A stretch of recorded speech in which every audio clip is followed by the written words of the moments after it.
On New Year's Eve, my parents shut down my proposal, saying, "You don't deserve to carry the family name, and your brother should marry first." So I cut them off and moved on, until years later when a hospital confession revealed why I was only kept alive. I'm Joey, I'm 23. I have an identical twin named Ross, identical on paper only. Growing up, Ross got the window side of our shared room, better light, better air, new desk. When his poster ripped, it got replaced. Mine stayed torn for years. At our 10th birthday, the cake came out with only Ross's name on it. I said, "Guess I'm sharing his wish this year." My mom snapped, "It's just a cake." Nobody fixed it. That was childhood. 1,000 little reminders of where I ranked. Ross played football. My parents built their lives around it. Games, camps, private coaches. I ran track, trained alone, competed in empty gyms. I told them when my meets were. They never came. Not once. Graduation day. Ross got a brand new Mustang. Keys tossed to him in the parking lot, crowd cheering. I got a cheap watch in a small box. I looked at the car, then the watch. "Guess I'll be on time for work." My mom's face flashed with something, fear, maybe guilt, before she recovered. "Why do you always have to do this?" she said. "You can't just let one moment be about your brother." I walked away. 6 months later, New Year's Eve. My parents threw a party. I'd been with Trinity for 4 years. I had the ring in my pocket. An hour in, I dropped to one knee in the middle of their living room. My dad grabbed my wrist before Trinity could even react.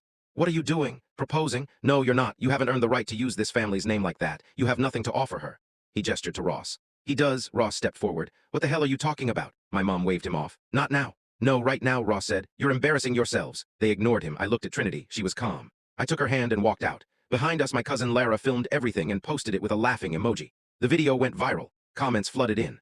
My parents responded publicly, painting themselves as heartbroken victims. I didn't reply. I changed my number, went no contact, left one line open for Ross only. A year later, I proposed to Trinity again, her parents' backyard, no crowd. She said yes. We kept the wedding small. Ross came. My parents weren't invited. Lara posted photos. The internet noticed who was missing. My parents spiraled online. I ignored it all. Then a year later, Ross called. "Mom's in the hospital. She's asking for you. Dad says it's important." I went once. Trinity drove. My mom looked smaller in the hospital bed. My dad stood by the window. She didn't waste time. "I don't have much time and I don't want to die with this in me."